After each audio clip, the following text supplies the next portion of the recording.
Laura had worked at Illivet for 11 months, and in all that time, she had never once been assigned to the private dining room.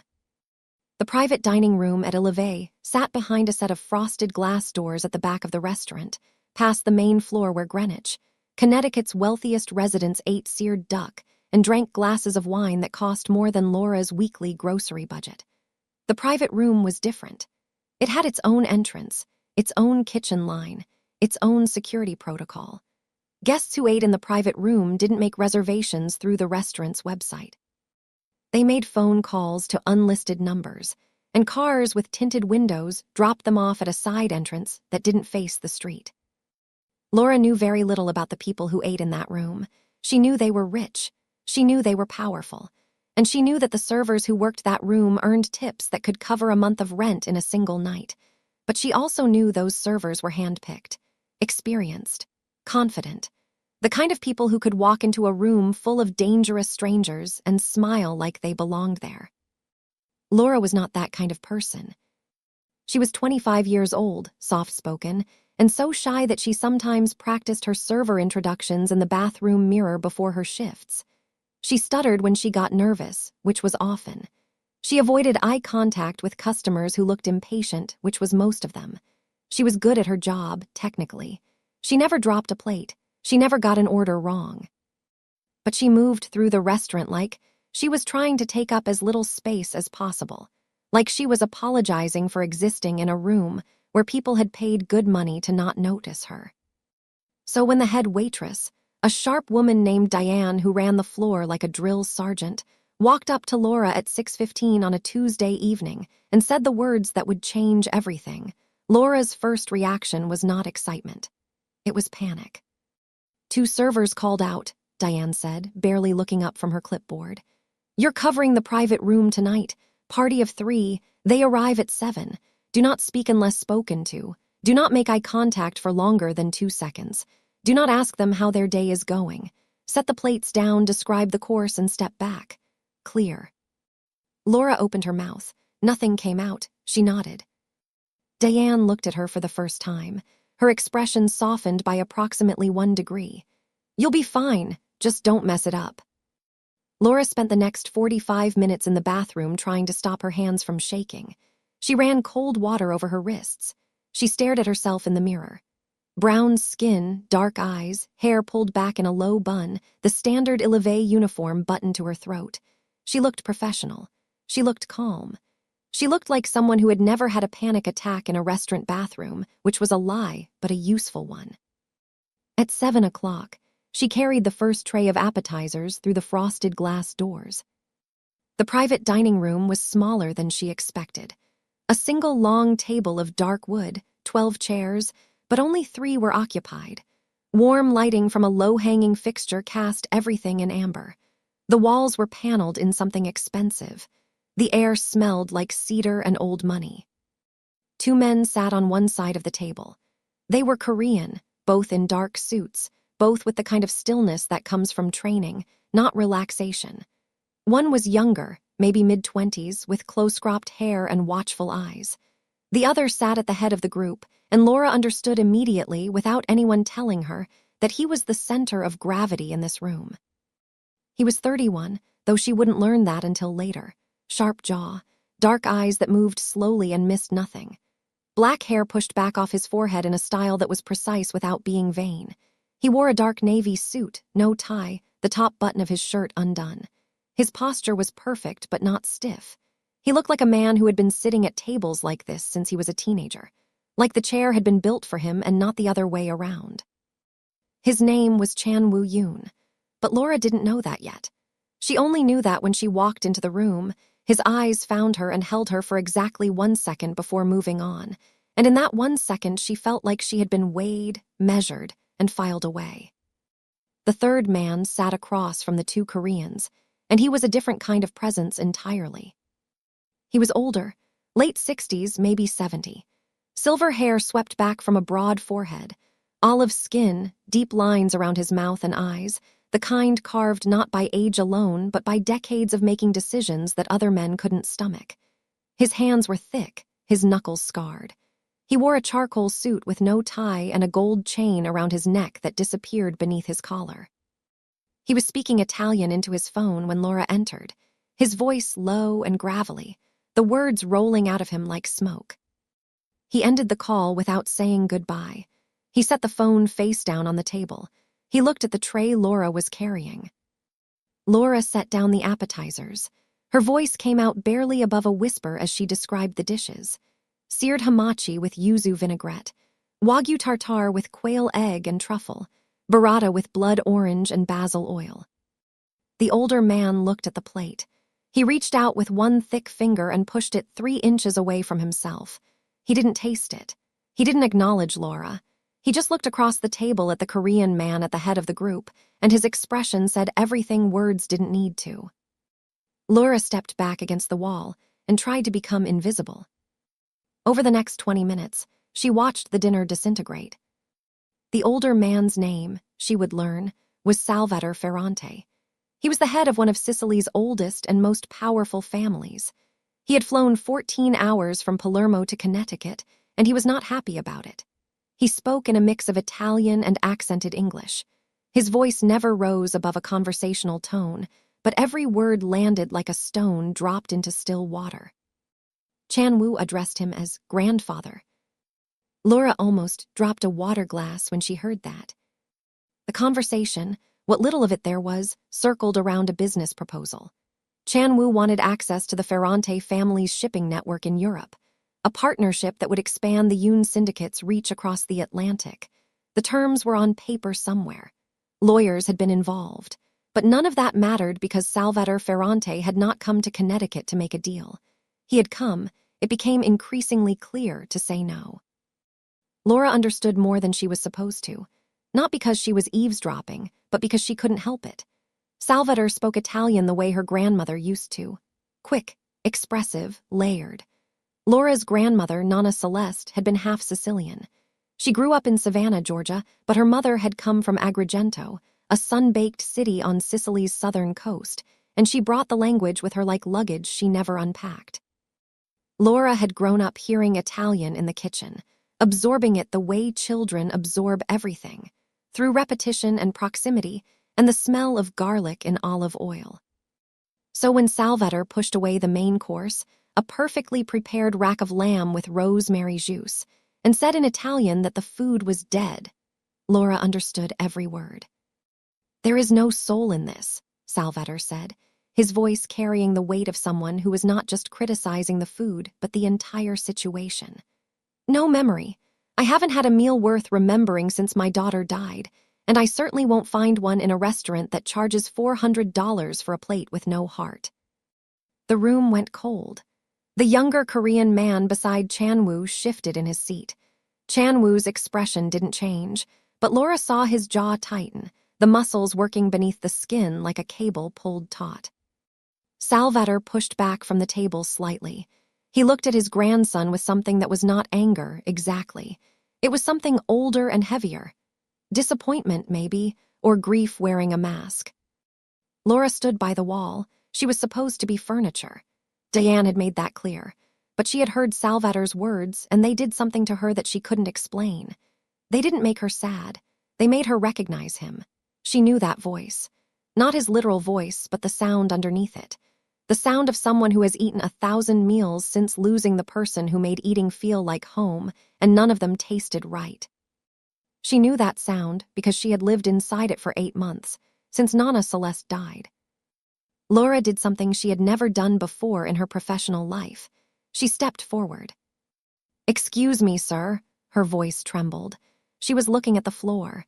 She could feel Chan-woo's eyes on her like a physical weight.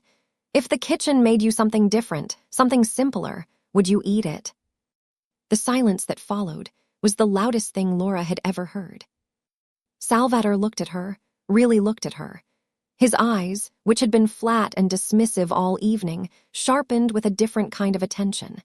He tilted his head slightly, the way a person does when they hear a sound they weren't expecting. "What would you make?" he asked, in English this time. Laura swallowed. Her heart was hammering so hard she was sure they could see it through her uniform. "Pasta con Lassard," she said.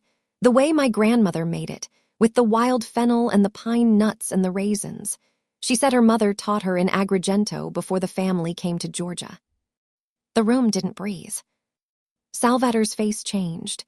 It happened slowly, like watching a wall crack from the inside. His brow furrowed. His lips pressed together. His eyes, those hard, old eyes that had seen things Laura couldn't imagine, filled with water. Pasta con Lissard from Agrigento. That was his wife's dish. Giuliana Ferrante, who died 17 years ago, used to make it every Sunday.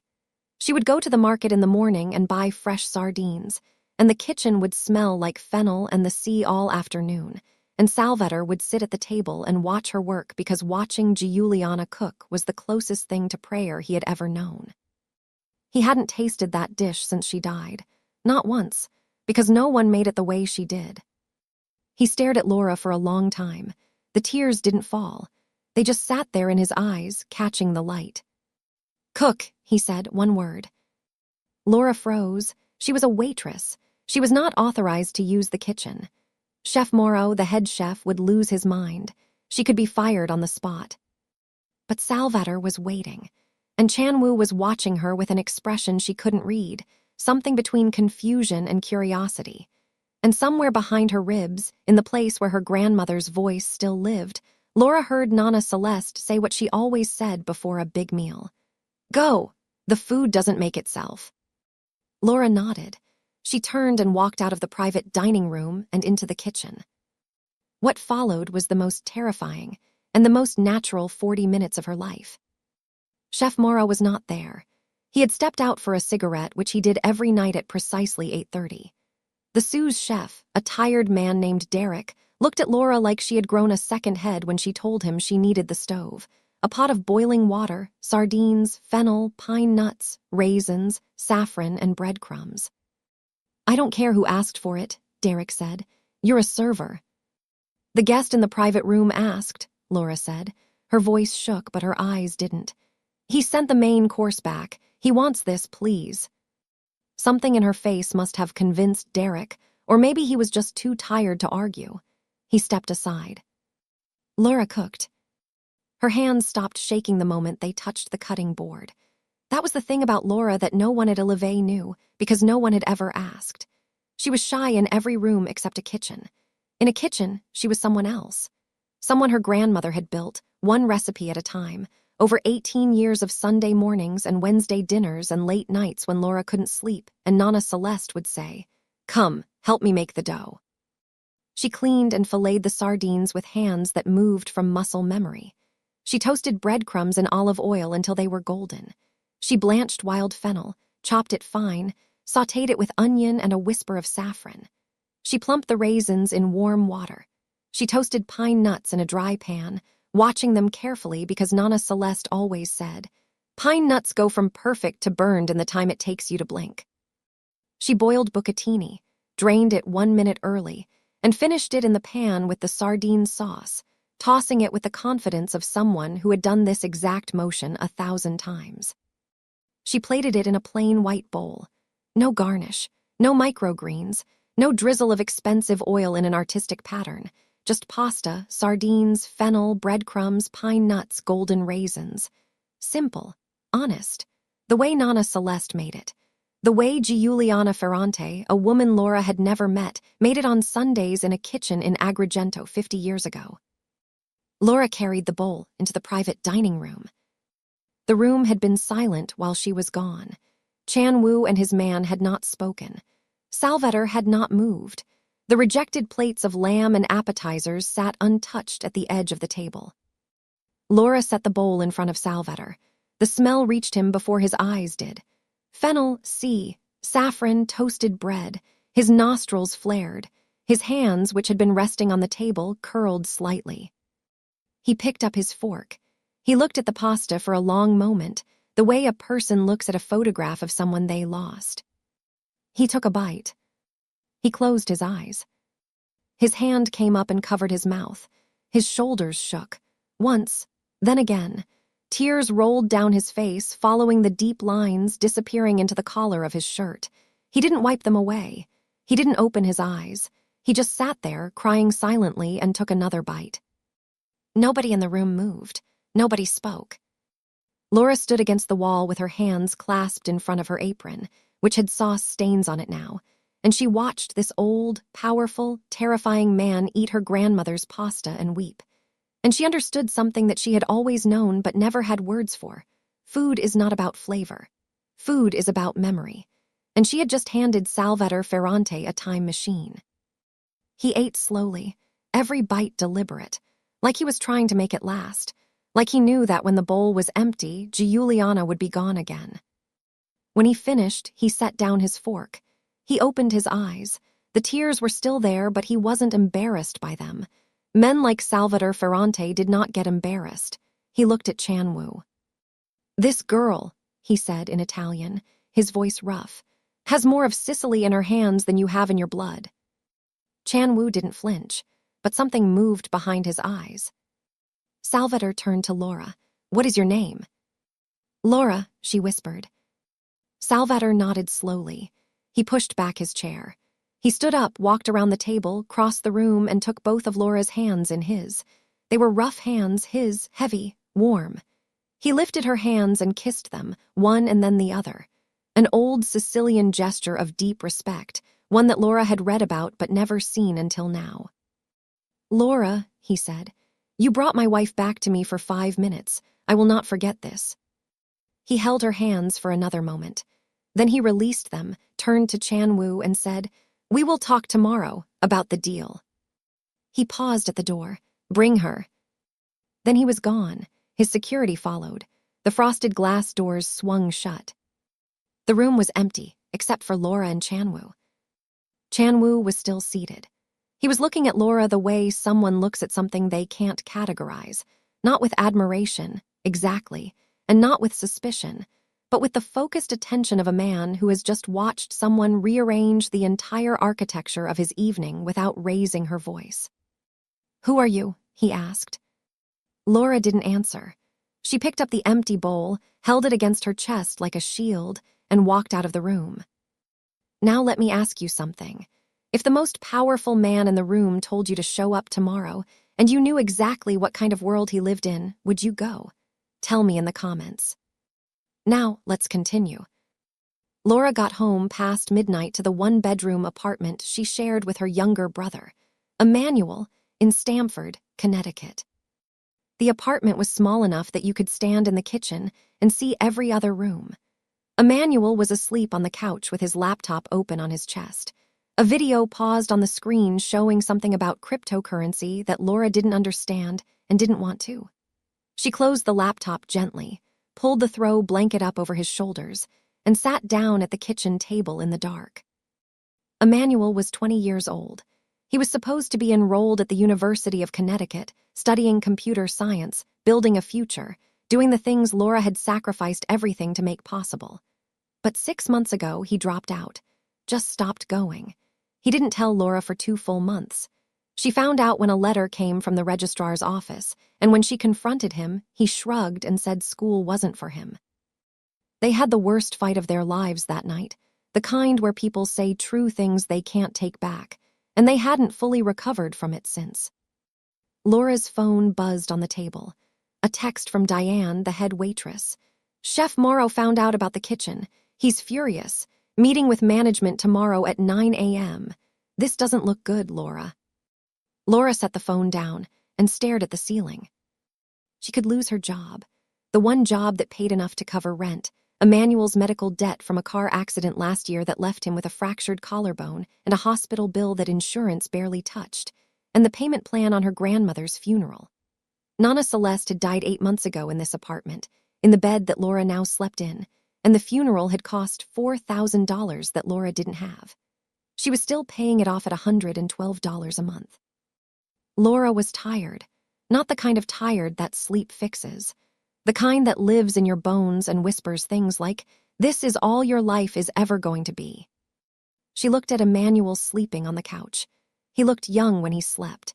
He looked like the kid she used to carry on her hip when she was 9 years old and their mother walked out the front door of their house in Savannah and didn't come back. Nana Celeste took them in that same night.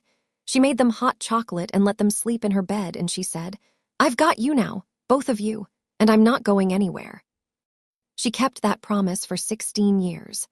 Then her heart stopped in the middle of a Tuesday afternoon, and Laura found her on the kitchen floor with a half-peeled sweet potato in her hand and the radio playing Sinatra. Laura closed her eyes. She thought about Salvador's face when he tasted her food. The tears, the way he held her hands. She thought about the word he said when he finished eating. Giuliana, his wife's name. The next morning, Laura went to the meeting at Olivet. Chef Mora was red in the face and speaking at a volume that suggested he had been building up to this moment all night. The restaurant manager, a thin man named Harris who always looked like he was doing math in his head, sat behind his desk and explained to Laura that she had violated kitchen protocol, used equipment and ingredients without authorization, potentially exposed the restaurant to liability, and embarrassed the culinary team. Laura stood there and let them talk. She didn't defend herself. She didn't explain about Salvador's tears or Nana Celeste's recipe or the way the fennel smelled exactly the way it used to smell in her grandmother's kitchen in Savannah. None of that mattered to these people. She had broken the rules, and rules were all they understood. They let her go. Harris handed her a final paycheck. Diane walked her to the employee entrance and said quietly, "I'm sorry, Laura. For what it's worth, I heard the guest loved it." Laura nodded. She walked to her car, a 12-year-old Honda Civic with a crack in the windshield and a passenger seat that didn't fully recline, and she sat there and cried. Not loudly, not dramatically, just quietly the way she did everything, with her forehead on the steering wheel and her shoulders curling inward like she was trying to fold herself small enough to disappear. Her phone rang. Unknown number, New York area code. She almost didn't answer. But something, maybe Nana Celeste's voice in the back of her head, maybe just desperation, made her pick up. "Ms. Laura," the voice was male, professional, clipped. "My name is Junho. I am the personal assistant to Mr. Chanwoo Yoon. Mr. Yoon requests your presence at a meeting this afternoon at a private residence in Scarsdale, New York. I can arrange a car to pick you up in 2 hours if you are available." Laura's mouth opened. No words came out. Junho, apparently used to silences, continued. "Mr. Ferrante specifically asked for you. He will not continue negotiations without you present." Laura looked at the termination letter sitting on her passenger seat. She looked at the overdue notices sticking out of her purse. She thought about a manual and the medical bills and the rent due in 9 days and the $112 monthly payment for a funeral that she was still carrying on her shoulders. "Okay," she said. 2 hours later, a black SUV with tinted windows picked her up from her apartment. Emmanuel watched from the window with his arms crossed and suspicion written all over his face. Laura told him she had a job interview. He didn't believe her, but he didn't push. The drive to Scarsdale took 40 minutes. The estate was behind a stone wall and a gate that required 2 separate security checks. The grounds were vast, manicured, impossibly green. The house itself was not a house. It was something that belonged in a movie about people who never worried about rent. Junho met her at the front door. He was Korean, early 30s, lean, with wire-rimmed glasses and the precise demeanor of someone who had been managing chaos for so long that it no longer registered as unusual. He led her through a marble foyer, past a living room the size of Laura's entire apartment, and into a study where Chanwoo was standing by a window, looking at his phone. He looked up when she entered. In daylight, away from the amber lighting of the private dining room, he was different. Sharper, more contained. His suit today was dark gray, and he studied Laura with the same focused attention he had given her the night before, like she was a variable he hadn't accounted for. "Sit down," he said, not unkindly, just directly. Laura sat. Her hands were folded in her lap, squeezing each other. Chanwoo put his phone away and leaned against the edge of a desk that probably cost more than her car. "My grandfather wants you to cook for him every night this week. He's in the country for 7 more days. He won't eat anyone else's food. I've tried 3 private chefs since last night. He sent all of them away." Laura stared at him. "Why me?" Because you made a 72-year-old man who hasn't cried since 1987 weep into a bowl of pasta. I don't understand it. I don't need to understand it. I just need it to happen again. I'm not a chef, Laura said. I'm a waitress. I was a waitress. I got fired this morning because of last night. Something shifted in Chan-woo's expression. It was too brief to name. What do you need? He asked. Laura blinked. What? You lost your job because you helped me, so I'm asking what you need. Name a number. Laura had never been asked that question by anyone in her life. Not by a boss, not by a friend, not by the financial aid office at the community college she attended for 2 semesters before dropping out to take care of Nana Celeste. She was so unused to being asked what she needed that the question almost didn't register as real. She did the math in her head. 3 months of rent, Emmanuel's medical debt, the funeral payments, gas, groceries, the water bills she was behind on. She arrived at a number that felt enormous to her and said it with her voice shaking. Chan-woo agreed without blinking, which told Laura, with the clarity of a person who has been broke long enough to understand money, that she had asked for far too little. Before she could reconsider, Salvador appeared. He entered the study from a side door, moving slowly, dressed more casually today in dark slacks and a cream sweater that made him look less like a crime lord and more like someone's Italian grandfather, which Laura reminded herself he was. His face changed when he saw Laura. The hard lines softened. He walked to her, cupped her face in both his rough hands, and kissed her forehead. Piccola, he said, little one, you came. I came, Laura whispered. Salvador took her hand and led her out of the study, past Chan-woo, who watched them go with that same unreadable expression, and into a sitting room with a window overlooking the garden. He sat her down in a leather armchair and sat across from her and said, Tell me about your grandmother. So Laura did. She told him about Nana Celeste, born Celeste Ferrero in Savannah, Georgia, daughter of a Sicilian mother from Agrigento and a black father from the Georgia coast. She told him about the kitchen in Savannah where Celeste cooked every single day of her life, where the air always smelled like garlic and basil and something sweet in the oven. She told him about the recipe book, a battered notebook with a cracked spine and stained pages, written in a mix of English and Italian, that Celeste kept in a flour tin on the top shelf. She told him that Celeste died 8 months ago, and that nothing had tasted right since. Salvador listened to every word. When Laura finished, he was quiet for a long time. Then he said, My wife was from Agrigento too, the old quarter near the temples. She cooked the way your grandmother cooked, like it was prayer. Like the food mattered more than the people eating it because the food was how she told us she loved us. Laura's eyes burned. She nodded because she didn't trust her voice. Salvador reached out and patted her hand. You and I understand each other, Piccola. We have both lost our kitchens. From the doorway, Chan-woo watched his grandfather hold the hand of a 25-year-old waitress from Stamford, Connecticut, and show more warmth in 5 minutes than Chan-woo had seen from him in 31 years of life. Salvador had always been stone, impenetrable, a man who conducted business with silence and settled disputes with a look. And now this quiet girl with the shaking hands had unlocked a door that Chan-woo had spent years trying to find. He didn't know what to do with that, so he did what he always did. He turned away and went back to work. Over the next 5 days, Laura cooked for Salvador every evening at the Scarsdale estate. She brought her grandmother's recipe book with her each time, carrying it in a canvas tote bag along with a change of clothes and a pair of kitchen shoes she had bought at a discount store in Norwalk. The book was falling apart. The binding was cracked. The pages were stained with olive oil and tomato, and what Laura always believed was a thumbprint of flour on page 47 that Nana Celeste had left there 30 years ago and never wiped away.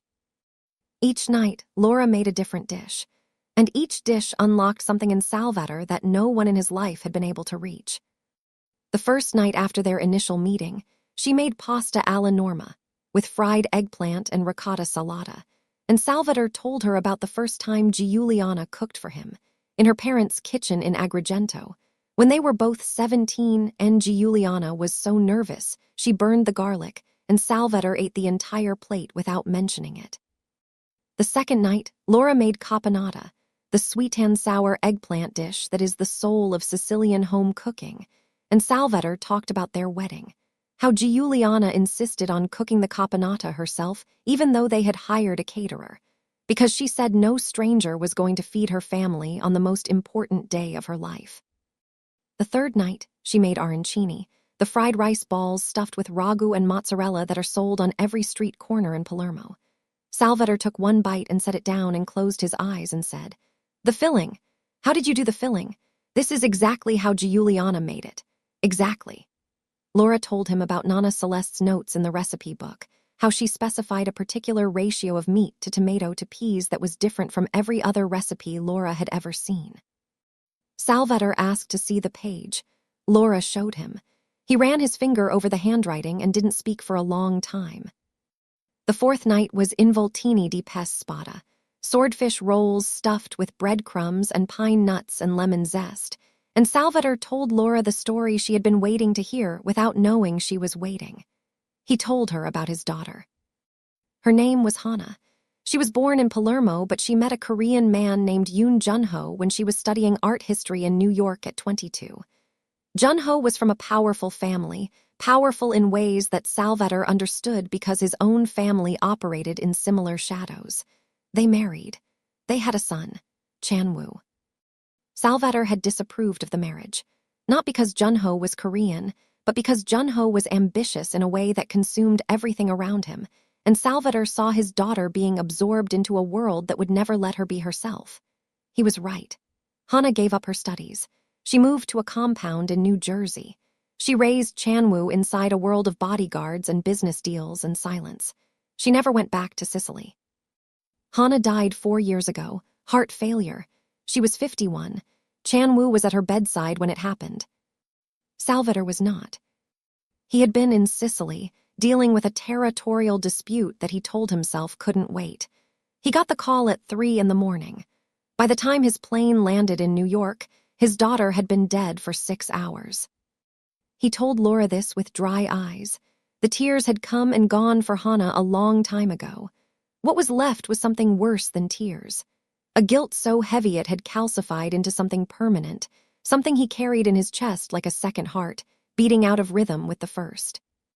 "I came here to punish my grandson," Salvatore said quietly, "for being his father's son, for choosing the Korean world over Sicily, but I think maybe I came here to punish myself." Laura sat with the weight of that confession for a moment.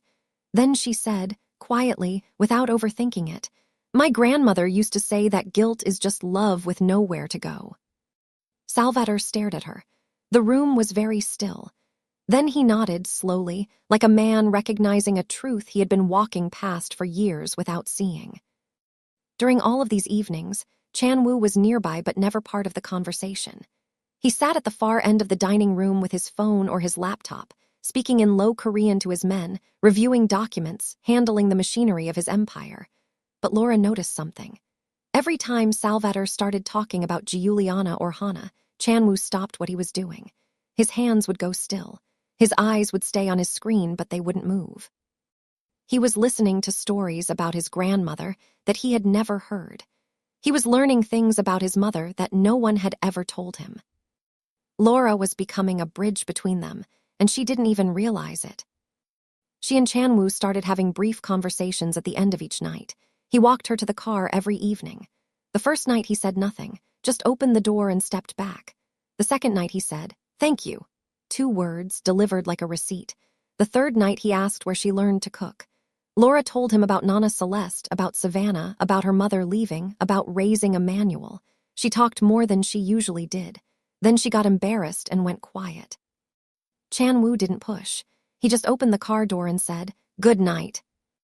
But on the 4th night, after Salvatore's confession about Hana, Chan-woo walked Laura to the car and said, "He's never told me any of that. About my mother. About the guilt." Laura didn't know what to say, so she said the truth. Maybe he's never had anyone to say it to. Chan-woo looked at her. The porch light was behind him and his face was half in shadow. "Maybe," he said. Laura noticed things about him.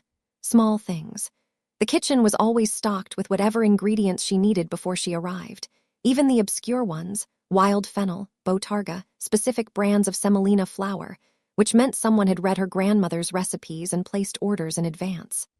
The broken handle on the recipe book was fixed one day, rebound with careful stitching, and when Laura asked Junho about it, he said only that Mr. Yoon had it taken care of. Chanwoo never raised his voice in her presence, though she could hear him speaking sharply in Korean to his men in other rooms, the walls thin enough to carry the tone if not the words. He was not warm. He was not kind in the way that word is usually meant, but he was precise in his consideration, and Laura, who had spent her life being overlooked, noticed every single instance of it. On the 5th evening, things changed. The deal was moving forward. Salvator had agreed to open his shipping network to the Yoon syndicate. Lawyers were drafting terms. This was a partnership worth hundreds of millions of dollars, one that would make Chanwoo's organization the most powerful Korean syndicate operating on the East Coast. During dinner, one of Chanwoo's men, a lieutenant named Di-young, received a phone call and left the room. When he came back 2 minutes later, his expression was different. He leaned down and whispered something into Chanwoo's ear. Chanwoo's face didn't change, but his right hand, resting on the table, slowly curled into a fist. After Laura left that night, after the car pulled away and the gates closed behind her, Chanwoo confronted Di-young in the study. Min Seo, Chanwoo's intelligence specialist, was already there. They told him what they had found. Someone inside the organization had leaked details about the Ferrante deal to a rival group, the Park faction, a competing Korean syndicate based in New York that had been trying to undercut Chanwoo's operations for years. The Park family already knew about the shipping network. They were already making moves to sabotage it. There was a mole in Chanwoo's inner circle. Chanwoo stood at the window and looked out at the dark grounds. "Find them," he said, "before my grandfather finds out. If Salvator thinks I can't control my own house, this deal dies." Laura drove home that night humming one of her grandmother's songs, a Sicilian lullaby about the moon and the sea.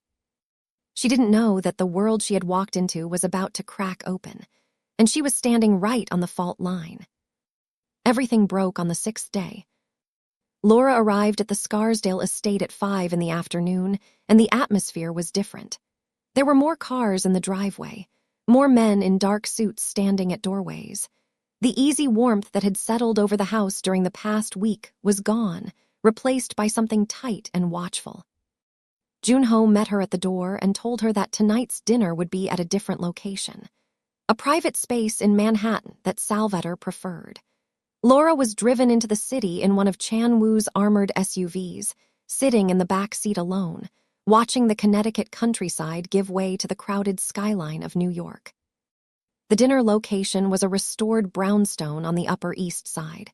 From the outside, it looked like a normal townhouse.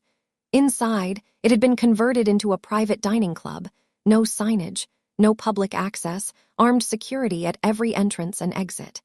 This was where the Yoon syndicate's most important meetings happened. Laura cooked in the brownstone's kitchen, which was larger and better equipped than the one at the estate. She made a simple dish tonight, spaghetti aglio e olio with broccoli, rabe, and anchovies, because Salvator had mentioned the night before that his stomach was bothering him, and Laura wanted to give him something light and comforting. Nana Celeste always said that when someone's body is hurting, you feed them garlic and olive oil and let the simplicity do the healing. Salvator ate. He was quieter tonight. Something was weighing on him, but he didn't share it. Chanwoo was not at dinner. He was in a room upstairs dealing with the mole situation, interrogating 3 members of his inner circle one by one, not with violence, but with the kind of psychological precision that was, in some ways, worse. He sat across from each man and asked the same questions from different angles and watched their eyes. After dinner, Salvator asked Laura a question that caught her off guard. "Do you know what my grandson does?" Laura hesitated. She was not naive. She had seen the security, the guns visible beneath suit jackets, the coded phone conversations. She knew this was not a legitimate business, but she had chosen not to examine it too closely because examining it meant she would have to leave, and she needed the money, and she needed Salvator's company, and she was beginning to need something else that she wasn't ready to name. "I think I know enough," she said. Salvatore studied her. "You are not afraid." Laura considered lying. She decided not to.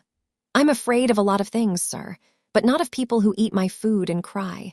People who cry aren't the ones I worry about." Salvatore laughed. It was the first time Laura had heard him laugh. A real laugh, deep and surprised, rising out of him like something that had been trapped for years. He shook his head, still laughing, and wiped his eyes with the back of his hand, and for a moment he looked like a completely different person.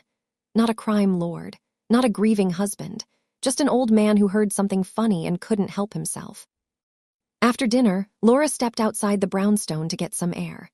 The Upper East Side was quiet at this hour, the residential streets tree-lined and empty except for the occasional dog walker or couple heading home.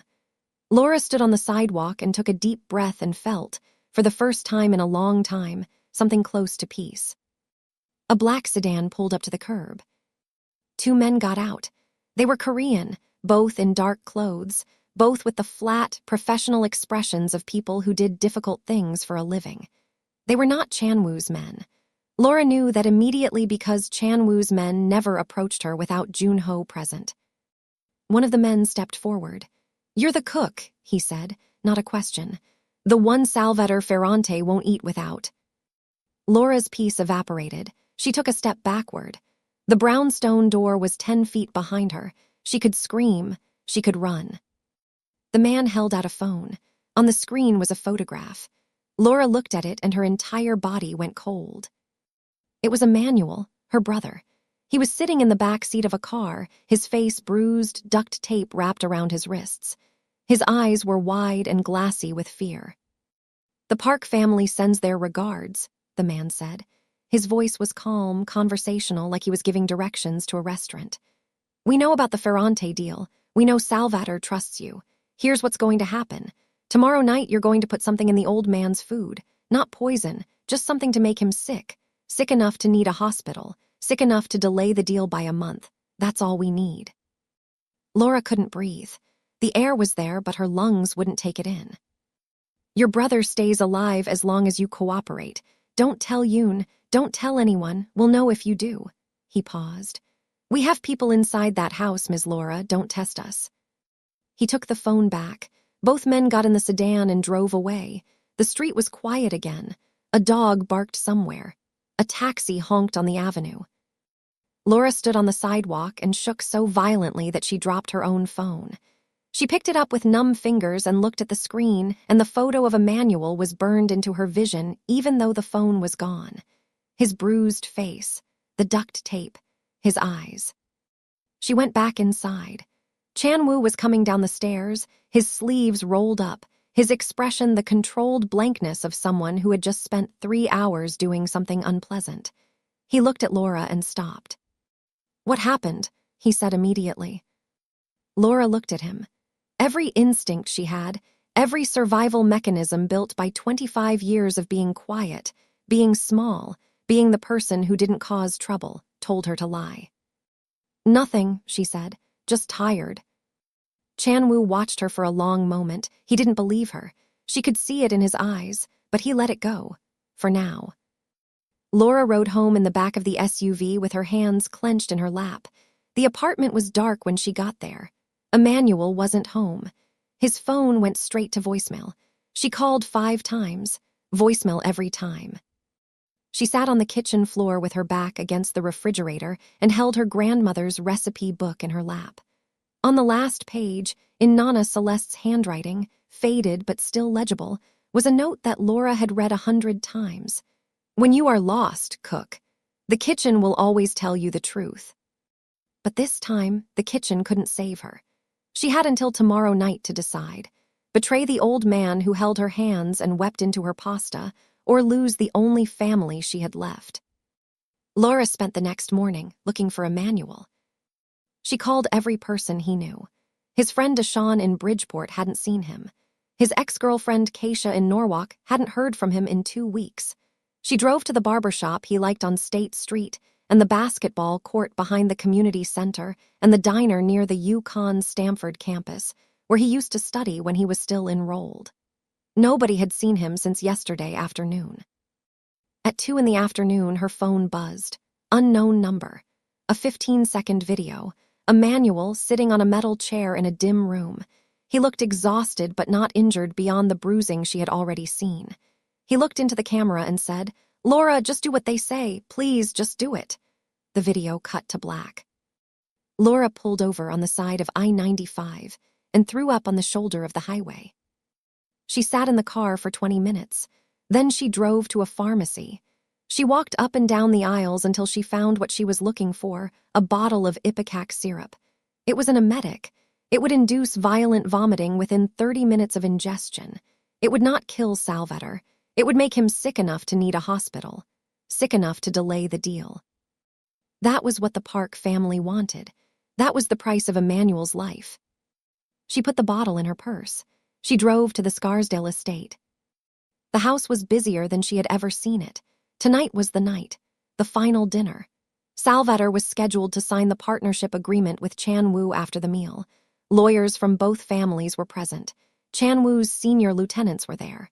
Security was doubled. This was the most important night of Chan Woo's career. Everything he had built for the past decade came down to what happened in the next 6 hours. Laura went to the kitchen. She closed the door behind her. She began cooking. Tonight she was making her grandmother's cassata siciliana. It was a traditional Sicilian cake, layers of sponge soaked in liqueur, filled with sweetened ricotta and candied fruit, covered in marzipan and a thin shell of royal icing. It was the most difficult recipe in Nonna Celeste's book. She made it for every important occasion: births, deaths, celebrations, goodbyes. It was the dish that meant the most to Laura, the dish that tasted like her grandmother's hands and her grandmother's kitchen, and every Sunday morning she would never get back. And she was about to ruin it. She cooked for 2 hours. The cake came together beautifully. Her hands were steady, the way they always were in the kitchen. The one place in the world where Laura was not shy. The one place where she was exactly who she was supposed to be. She took the bottle of ipecac out of her purse. She opened the cap. She stood over the cassata and looked at it. Perfect layers. The ricotta filling smooth and sweet. The marzipan shell pale green, the color Nonna Celeste always used because it reminded her of the pistachio groves outside Agrigento. Laura thought about Salvatore, his rough hands holding hers, his tears, his voice saying Giuliana. The way he called her Piccola and looked at her like she mattered, not for what she could do but for who she was. She thought about Nonna Celeste, about the note in the recipe book, about the fundamental, unshakable belief her grandmother had carried through 78 years of life, that food is sacred, that what you put into a dish carries your intention, that a meal made with dishonesty poisons more than the body. Laura stood there with the open bottle of ipecac over the cassata, and she couldn't do it. She couldn't do it. She put the cap back on. She put the bottle in her purse, and she stood in the kitchen and felt the full crushing weight of what that meant. She had chosen Salvatore's safety over Emmanuel's life. She had chosen a stranger's trust over her own brother's survival, and she had no plan, no backup, no idea how to fix what was about to happen. Dinner began. Laura served the courses in a daze. Salvatore noticed that she was off. He asked if she was feeling well. She forced a smile. Chan Woo watched her from across the table, his dark eyes following her movements with the quiet intensity of someone who trusts his instincts more than his eyes, and his instincts were telling him something was very wrong. The cassata was served. Salvatore cut into it with his fork. He tasted it. He went still. This time he didn't cry. He just closed his eyes and sat there and whispered a single word: Giuliana. His dead wife's name, again. The room was silent. When Salvatore opened his eyes, they were clear and certain. He looked at Chan Woo. "I'll sign," he said. "Tonight, bring the papers." The table shifted. Lawyers moved. Papers appeared. Chan Woo's men exchanged looks of controlled relief. This was the moment they had all been working toward. But Laura was gone. She had slipped out of the dining room. She was in the kitchen, sitting on the floor behind the prep counter, her knees pulled to her chest, hyperventilating. She had failed the Park family. She hadn't put anything in the food. Emmanuel was going to die. Her brother was going to die because she couldn't bring herself to betray a man who cried when he ate her pasta. The kitchen door opened. Chan-woo walked in, alone. He closed the door behind him. He looked at the floor and saw Laura curled up behind the counter, her face wet, her body shaking with the ugly, raw kind of crying that she had spent her entire life hiding from the world. He crouched down in front of her. His face was level with hers, close enough that she could see a small scar on his jaw that she had never noticed before. "Tell me," he said. His voice was low and even, not gentle, not harsh, just certain. "Whatever it is, tell me now." And Laura broke. The whole story came out in fragments and stuttered half-sentences. The men outside the brownstone, the photo of Emmanuel, the video, the ipecac in her purse, the demand, all of it. Chan-woo listened without moving. When she finished, he stood up. His expression had not changed, but something behind it had gone very still, the way the air goes still before a storm. He reached into her purse, took out the bottle of ipecac, looked at it for a moment, and put it in his pocket. "You didn't do it," he said. Laura shook her head. Tears were still running down her face. "You had every reason to. Your brother's life, and you didn't do it." He paused.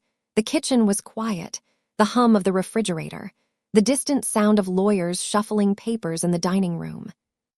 "Most people in my world would have done it without thinking," he said. "You couldn't. That tells me everything I need to know about you." He took out his phone. He made one call. He spoke in rapid Korean, his voice flat and precise, giving orders. Laura didn't understand the words, but she understood the tone. It was the voice of a man who was about to dismantle something. He hung up. He looked at Laura. "I'm going to get your brother back. Tonight, do you trust me?" Laura looked at him. This man, this criminal, this person who lived in a world of shadows and violence and power. She said the most honest thing she had ever said to anyone in her life. "I don't know, but I don't have anyone else." Chan-woo nodded. "That's enough for now." He walked out of the kitchen. Within the hour, 26 of his men mobilized across the tri-state area. Chan-woo moved with surgical precision. He did not tell Salvador what had happened. The old man signed the partnership agreement, shook hands with Chan-woo's lawyers, drank a glass of Sicilian red wine, and went to bed in the estate's guest suite. He would learn the truth later. For now, Chan-woo needed his grandfather calm and safe and behind walls. Min-seo, Chan-woo's tech specialist, traced the phone number that had texted Laura. The signal bounced through 3 proxy servers, but Min-seo was very good at his job and patient in the way that people who stare at screens for 18 hours a day are patient. He cracked it in 40 minutes. The origin was a warehouse in Flushing, Queens, registered to a shell company linked to the Park faction's financial network. Chan-woo took 8 men. De-young drove the lead vehicle. Jun-ho coordinated from the estate by phone, his voice a steady stream of updates and logistics. Laura was supposed to stay at the estate. Chan-woo told her explicitly, "Stay here, lock the door, do not move." Laura got in the car. She climbed into the back seat of the second SUV and sat there with her seat belt on and her hands in her lap and refused to move. One of Chan-woo's men looked at her, looked at Chan-woo, and waited for instructions. Chan-woo stared at Laura through the open car door. She stared back. Her eyes were red and swollen and absolutely immovable. "Drive," Chan-woo said to De-young. They arrived at the Flushing warehouse at 11:47 p.m. It was a squat, ugly building on an industrial street near the Flushing River, the kind of place that looked abandoned from outside, but had electricity running and fresh tire tracks in the gravel. Chan-woo's team moved fast, 8 men through 2 entry points, quiet and coordinated. The Park faction had 6 men guarding Emmanuel, 6 men who expected that their leverage, a 20-year-old kid with duct tape on his wrists, would keep them safe. They were wrong. No gunshots, just speed and force and the cold efficiency of men who had done this kind of thing before. Doors opened, weapons drawn, commands shouted in Korean. Within 4 minutes, all 6 Park men were on the floor with their hands behind their heads. Chan-woo walked through the warehouse himself. He found Emmanuel in a back office, tied to a metal chair, his wrists raw from the duct tape, his face puffy from the bruising but his eyes alive and alert. The kid had been scared but not broken. Chan-woo cut the tape with a knife from his belt. Emmanuel looked up at him and said, in a voice that was trying very hard not to shake, "Who are you?" "I'm the person your sister couldn't lie to," Chan-woo said. Laura ran in 30 seconds later. She dropped to her knees on the concrete floor and grabbed her brother and held him so tight that Emmanuel, who was 6 inches taller than her, folded down into her arms like a child. He started crying. The tough, street-smart kid who dropped out of college and acted like nothing could touch him put his face against his sister's shoulder and cried like he was 5 years old and scared of the dark. Laura held him and rocked him and whispered, "I've got you. I've got you. I'm not going anywhere." Chan-woo stepped back and watched them from the doorway. Something crossed his face. It was brief. A flicker, but Di-young, who was standing behind him, saw it. He had known Chan-woo for 12 years. He had seen him calm and angry and calculating and cold. He had never seen this. It was longing. A raw, exposed flash of longing for something Chan-woo hadn't experienced since his mother was alive, someone who would break apart to keep him safe. In the warehouse, among the phones and documents recovered from the park men, Min-seo found something that changed everything.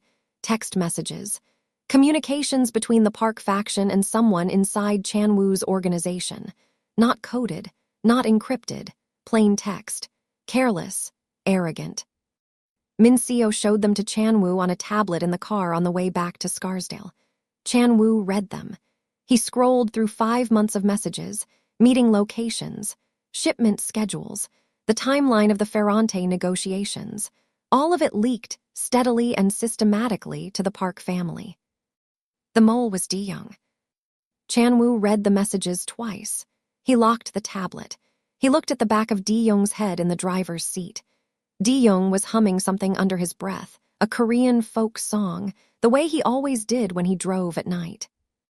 Chan-woo said nothing for the rest of the drive. At the estate, he told everyone to go inside. Laura took Emmanuel to the guest house. Chan-woo's men dispersed. He asked Di-young to stay behind.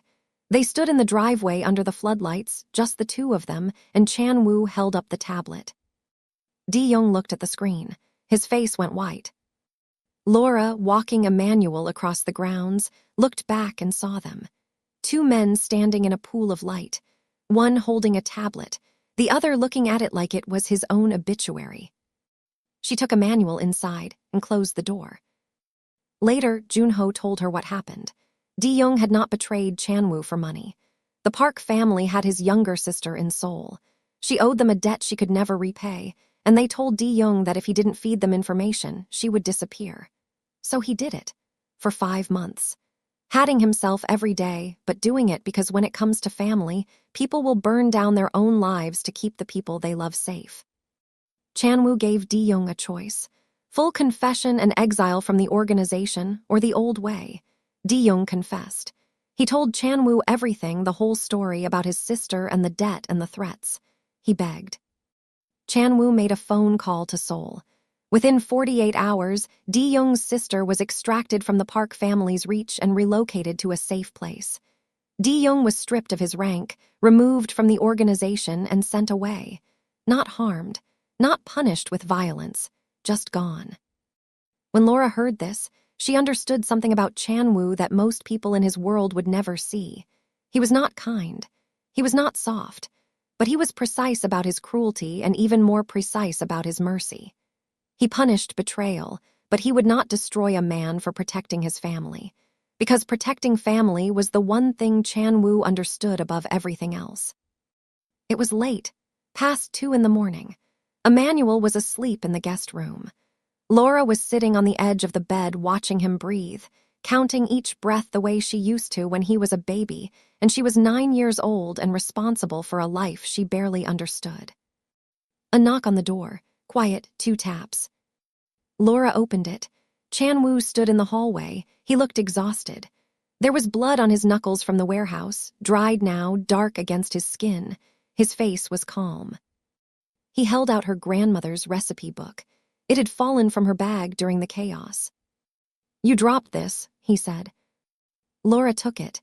Their fingers touched on the cracked spine. Neither of them pulled away. "Thank you," she whispered. Chan-woo nodded. He turned and walked down the hallway, and Laura watched him go and realized that somewhere between the pasta and the warehouse and the blood on his hands, she had stopped being afraid of him. And that terrified her more than anything the Park family had done. 3 days passed. The Park faction went quiet, retreating to lick their wounds after the warehouse raid. Chan-woo's position was stronger than ever. The partnership with Salvator was signed, the first shipments through the Ferrante network were being planned, and the mole had been found and removed. Laura and Emmanuel were still at the estate. Chan-woo insisted, citing the possibility of retaliation from the Park family. Laura had resisted at first, uncomfortable with the idea of depending on someone else for safety. But Emmanuel, surprisingly, had sided with Chan-woo. "Sis," Emmanuel said, sitting on the guest house couch with an ice pack on his jaw. "Somebody literally kidnapped me. Maybe let the man with an army keep us safe for a minute." So they stayed. Emmanuel recovered quickly. He was shaken but resilient, the way young people are, bending under pressure instead of breaking. He started spending time with Min Seo, Chan-woo's tech specialist, who took an interest in the kid when Emmanuel asked a surprisingly intelligent question about the proxy tracing software Min Seo had used to find the warehouse. Min Seo, who was not a warm person but respected curiosity, started teaching Emmanuel the basics of cybersecurity.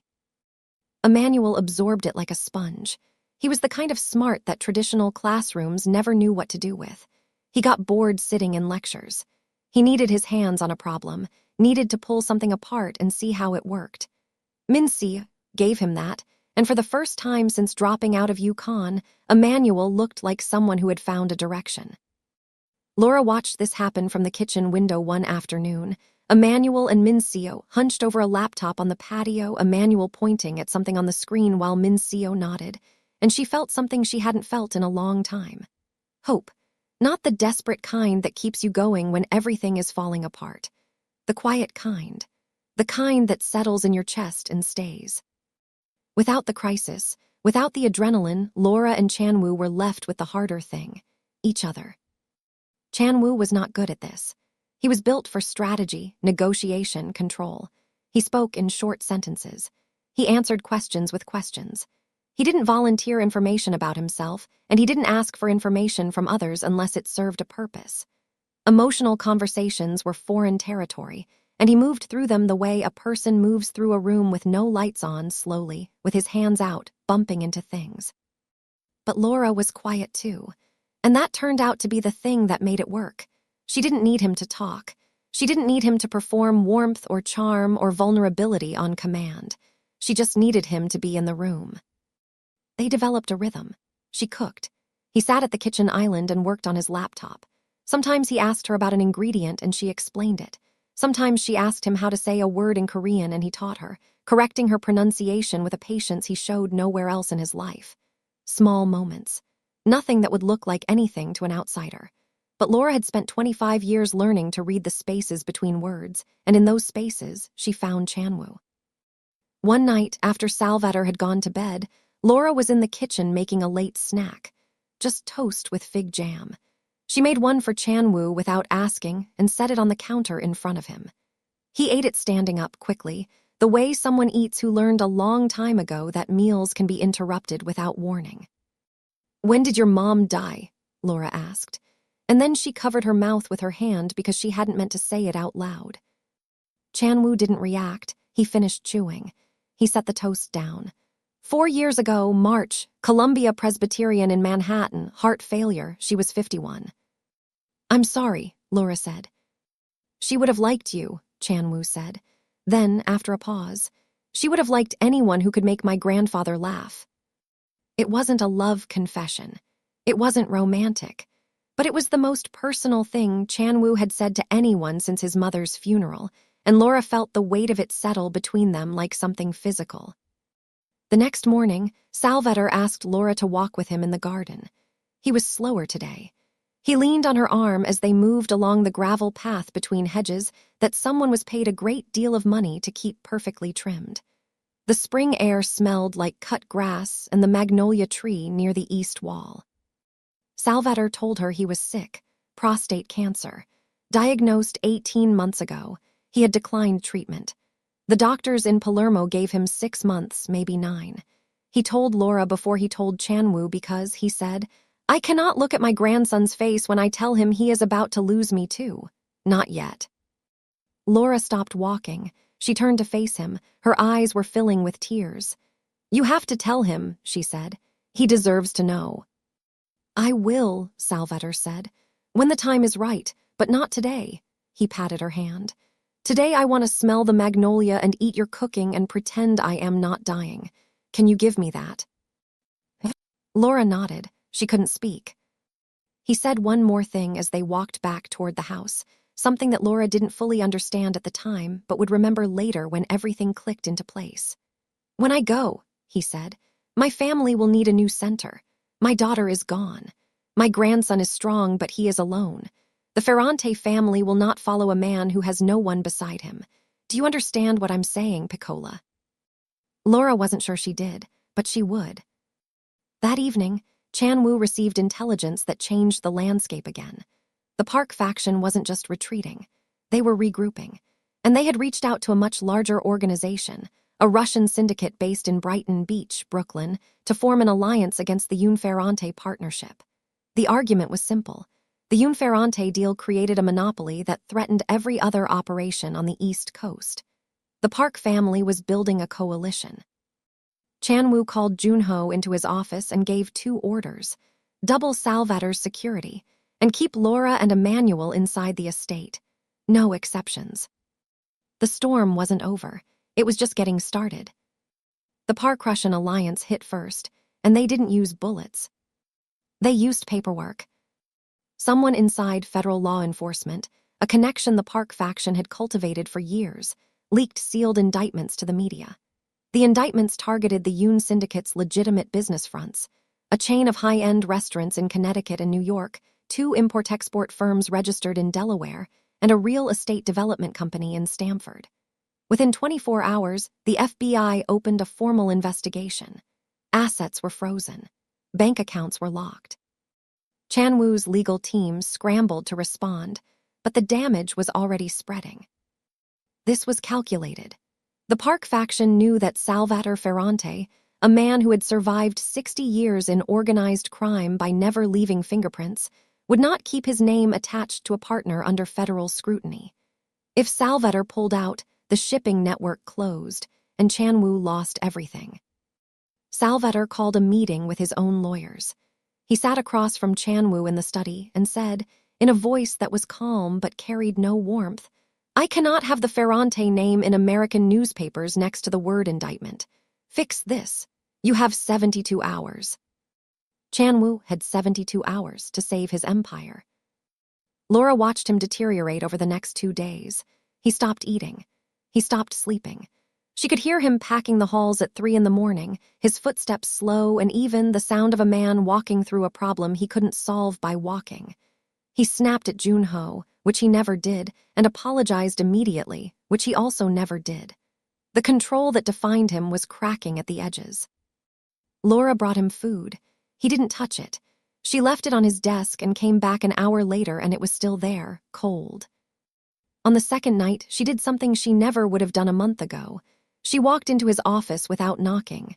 He looked up, startled. His eyes were bloodshot. His hair was pushed back in a way that was no longer precise but messy, like he had been running his hands through it for hours. Laura set a bowl on his desk.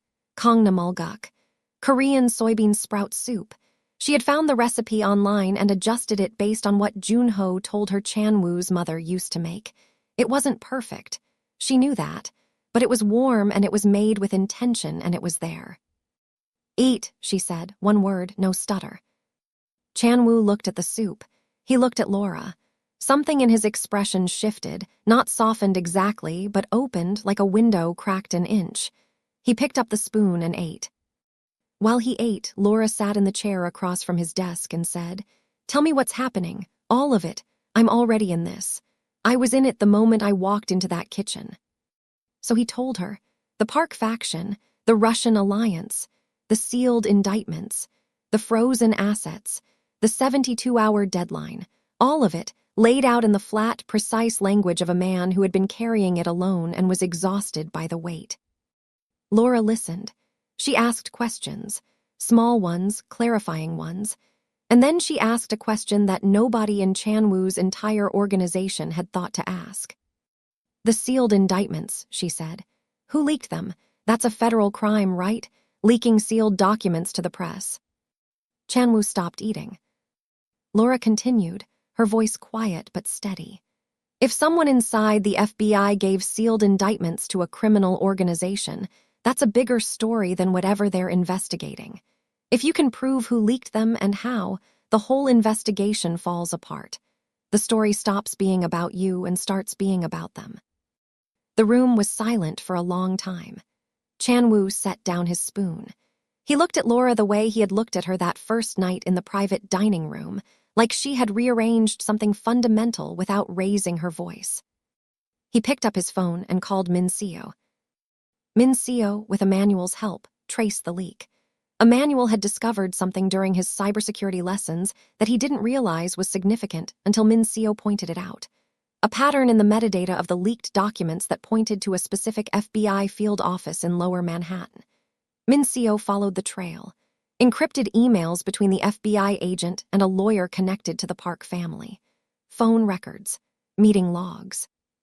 Digital breadcrumbs left by someone who was arrogant enough to think they wouldn't get caught. Chan-woo took the evidence to his lawyers. His lawyers took it to the U.S. Attorney's Office in the Southern District of New York. The message was clear and simple. Your agent is compromised, your case is built on illegally leaked material, and if this becomes public, the Department of Justice has a scandal that will end careers. Drop the investigation, or the evidence goes to every newsroom in the country. The investigation was quietly shelved within 36 hours. When Chan-woo presented the resolution to Salvator, the old man was silent for a full minute. Then he said, "Who found the leak?" Chan-woo hesitated. Then he said, "Laura." Salvator looked at his grandson for a long time. His expression was complicated, pride mixed with something sadder and older. "Your grandmother was like that," he said. "Quiet until she wasn't, and when she spoke, the room rearranged itself." That night, Salvator told Chan-woo about the cancer. They sat in the garden. The magnolia tree was a dark shape against the sky. Salvator spoke plainly, the way he did everything. The diagnosis, the prognosis, the decision not to seek treatment. He was going to stay in America with Chan-woo for whatever time he had left. Chan-woo didn't cry, but his hands shook. For the first time in his adult life, his hands shook and he couldn't make them stop. Laura found him in the kitchen at 2 in the morning. He was sitting on the floor, his back against the same prep counter where she had sat crying the night she told him about Emmanuel. His eyes were red. His hands were in his lap, still trembling. Laura sat down beside him. She didn't say anything. She didn't touch him. She just sat there. After a long time, Chan-woo spoke without looking at her. "I can't lose him too." Laura reached over and took his hand. He let her. His fingers closed around hers and held on like she was the only solid thing in a world that had just shifted under his feet. They sat on the kitchen floor until the sun came up. When the first light came through the windows, Chan-woo turned to her and said, "I don't know how to do this." "Do what?" she asked. He looked at their hands. "This, whatever this is, I don't know how to need someone." Laura squeezed his hand. "You don't have to know how, you just have to stay." 6 months later, the world looked different. The Unferrante partnership was operational and thriving. Chan-woo had used the Ferrante shipping network to begin transitioning major portions of his business into legitimate international trade. Import-export, commercial real estate, restaurant holdings. It was slow, complicated work, and it wasn't finished, but it was real. Salvator had insisted on it. "No more shadows," the old man said. "Build something your mother would have been proud of." The Park faction had been dismantled, not through violence but through systematic financial strangulation. Chan-woo cut their supply lines, their banking relationships, and their alliances one by one until there was nothing left. The Russian syndicate in Brighton Beach walked away when it became clear that the Park family was a sinking ship. The Park family's leaders scattered, some back to Korea, some into obscurity. None of them were a threat anymore. Salvador's health had declined, but he was still fighting. He had outlived his initial prognosis by 3 months, and his doctors credited the care he was receiving, the carefully planned meals, the gentle daily walks, the structured routine that someone had designed around his needs with meticulous attention. That someone was Laura. She had moved into the estate permanently 4 months ago.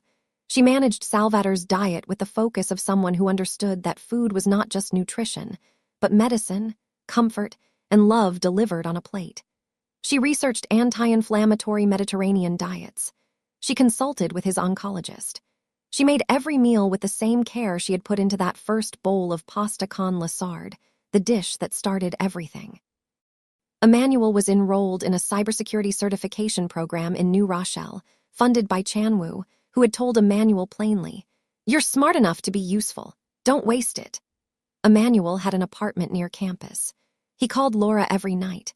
He had started calling Chanwoo Hayoung, the Korean word for older brother, and Chanwoo had pretended to dislike it for approximately 1 week before he stopped correcting him.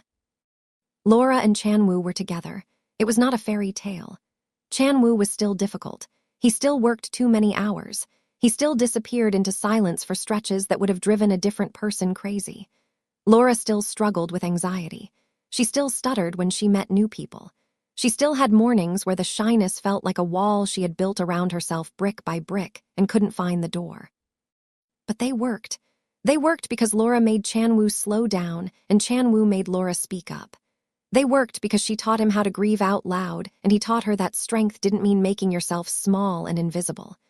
They worked because when Chanwoo came home at midnight, Laura was in the kitchen and the house smelled like garlic and fennel and home.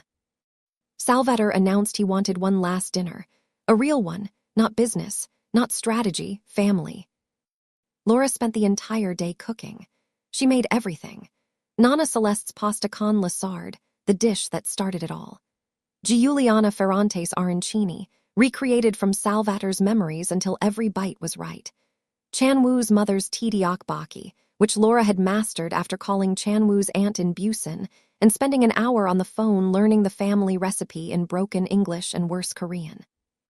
And her own dish, something new, something that didn't exist in any recipe book, gochujang glazed swordfish with caponata and toasted sesame, Sicilian and Korean on one plate, 2 worlds that shouldn't have fit together but did. The table was set for 4, Salvador, Chanwoo, Laura, Emmanuel. Before they ate, Salvador stood. He was weaker now. He held the edge of the table for balance. He looked around at the 3 faces in front of him and he took a breath. "I came to this country 7 months ago to tell my grandson that he was not enough," he said. He spoke in English so everyone could understand. "I came here angry and old and full of blame, and then a shy girl with shaking hands made me a plate of my wife's pasta, and I realized I had been a fool." He looked at Laura. "You brought my family back to life, not with blood, not with power, with food, with patience, with the kind of love that doesn't ask for anything in return." He looked at Chanwoo. "You are your mother's son, I see it now. She is in everything you do. I am sorry I made you wait so long to hear that." He looked at Emmanuel.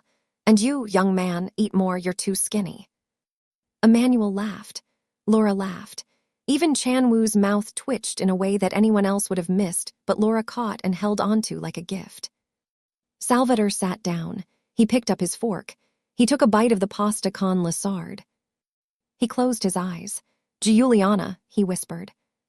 They ate together, all 4 of them, the entire meal, every dish, every bite. After dinner, Chanwoo found Laura on the back porch. She was looking at the sky.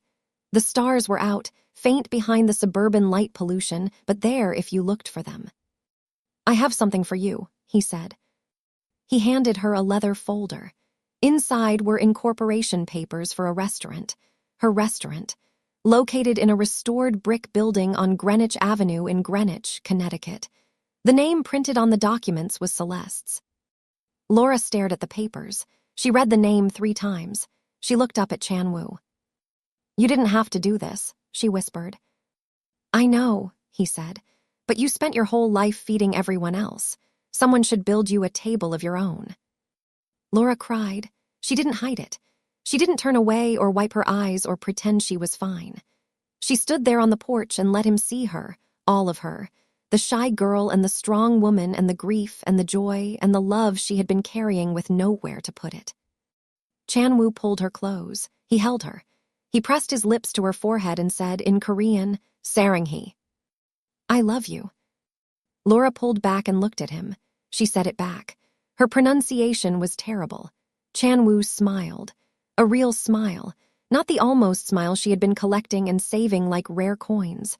A full, actual smile that reached his eyes and changed his entire face. Laura decided it was the best thing she had ever seen. 3 months later, Celeste's opened. The restaurant was packed on opening night.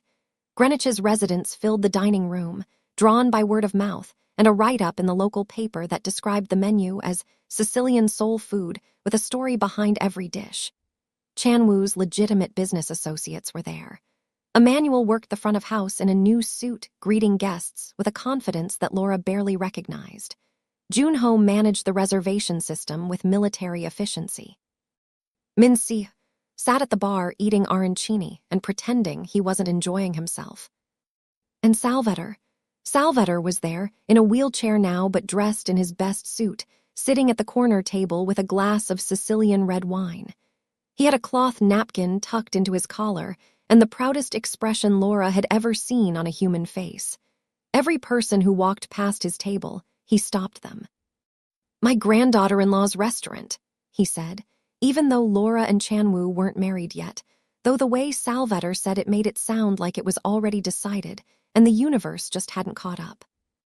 Laura was in the kitchen, her kitchen. Her name was on the wall outside. Her grandmother's recipes were on the menu. The recipe book itself was mounted in a glass case by the kitchen door, open to the page for pasta con la sarde, Nana Celeste's handwriting preserved under glass where it would never fade. Laura's hands were shaking. They always shook. That hadn't changed. Maybe it never would, but she wasn't hiding anymore. She wasn't trying to disappear. She was standing in the middle of her own restaurant, in her own kitchen, wearing a chef's coat with her name embroidered on the chest, and she was about to cook for a room full of people who came here because of her. Chan-woo walked in. He straightened her chef's coat where the collar had folded. He tucked a strand of hair behind her ear.